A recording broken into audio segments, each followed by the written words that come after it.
right, everybody. We'll start with an opening statement, and then we will take questions. Raise your hand, and we will get. Georgia absolutely dictated tempo from tip to buzzer, and that's not a good formula for us when teams are able to do that to us. We tried to do a few different things, but it certainly appeared like we tried the same thing over and over and over, expecting a different result, which I think Einstein said is the definition of insanity.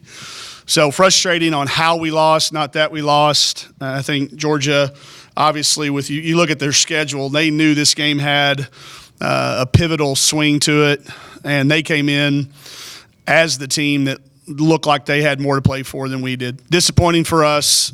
Maybe the first time all year been disappointed, and I think our team is too. So maybe it's a chance to learn. We'll see. Chelsea mentioned lack of energy out there, but then said that she felt like maybe there had been kind of lack of energy for the past couple of days. Had you sensed that leading into this game, or? Unfortunately, I had not. That's on me. But she's not the only one that said it. She's not the only one that said it. So that goes to the thing I can do better, have a better pulse. I'd like to tell you I see it, but I didn't. I didn't see it. I thought we had a quiet confidence about us. We were getting on that borderline of having a little bit of swagger. Maybe that's what I was attributing it to. But there was no reason not to have any energy. This team has their legs. We'd come off a day off, which I found out just a minute ago nobody came in to do any extra shooting on for the first time all year. We had pre-practice on Tuesday, which I just found out nobody showed up for the first time all year. So I think as a result, for the first time all year, we're disappointed.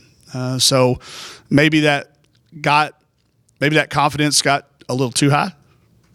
I'll certainly go back and spend most of my night tonight beating myself and us up for not noticing it. Being able to kind of be thrown off like that when you look at the stat sheet, only 3 threes tonight. Georgia just able to completely shut down that perimeter shooting. And 20 turnovers. You know, when you look at the formula for us, free throws, layups, and not turning it over, they did 2 of the 3, and we've got zero chance of winning when that's the case. Then I'll tell you what else happened. When that happened, then we start gambling on defense all of a sudden. Now all of a sudden we're going to become we're going to turn you over. And we start reaching on kids we have no chance to guard anyway, much less when we've reached ourselves out of position. And then we start jumping for lobs that we've got no chance to get to. And that's what, when a team smacks you in the face, that's what it does to you. It reels you on both ends of the court. So not only offensively, but I thought defensively they affected how we played. And that's when I tell you they controlled the tempo, all but for about a 1 minute or 2 minute stretch here and there. And we had some flashes where it looked like we were going to get it going. We just never could back it up with 2 good plays. Whether we scored, we couldn't get a stop. Or if we got a stop, we couldn't turn it into a score. But they certainly guarded the three-point line. I mean, 19 free throws is a good number, but it's not a good enough number for us to beat a team that's holding us to those other areas. 20 turnovers, we're not going to overcome that. We're not going to overcome that most any night, but especially against somebody that's traditionally and is having it's got 3 wins in our league now. So we're not going to beat teams like that with that type of departure from our identity.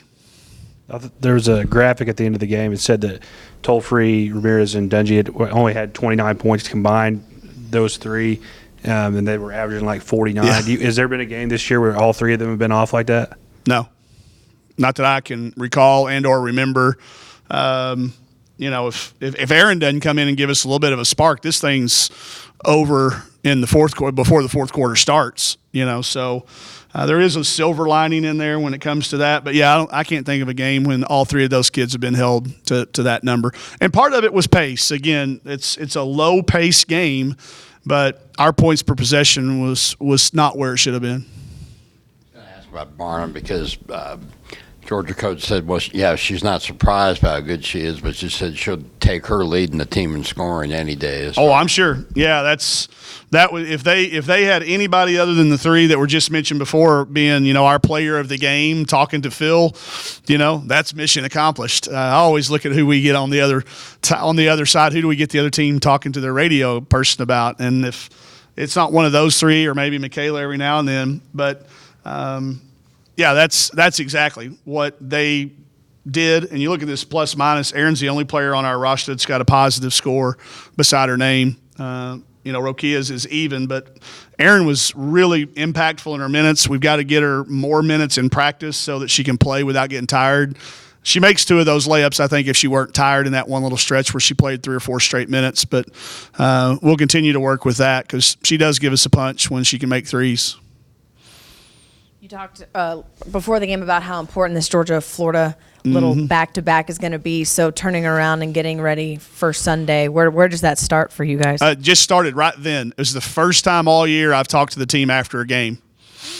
First time all year. We don't normally do that. And I told them the reason we did is not because we lost. The reason we did is because we found out all these things that we didn't do in leading up.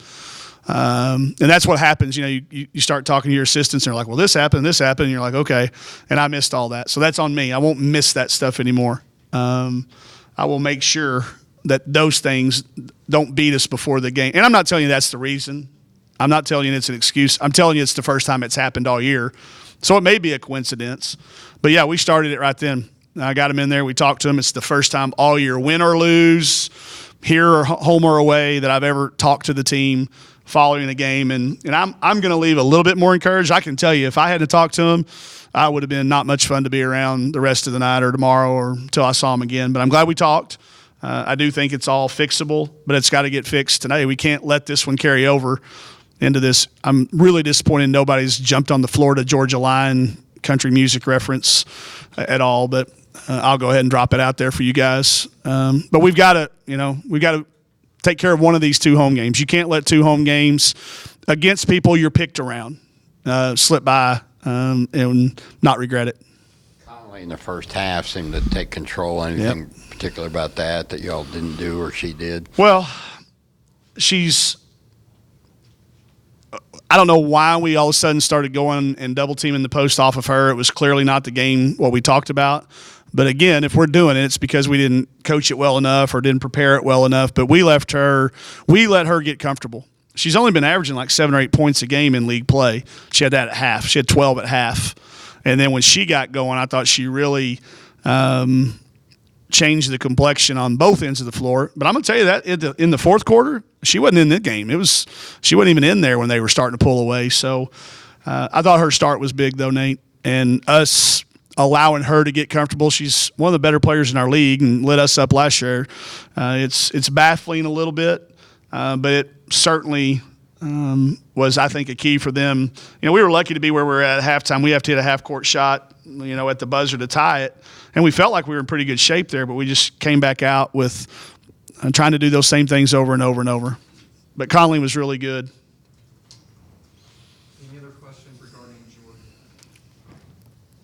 Coach, can you talk a little bit about Florida? Sure. They're going to try to shoot more threes than we do.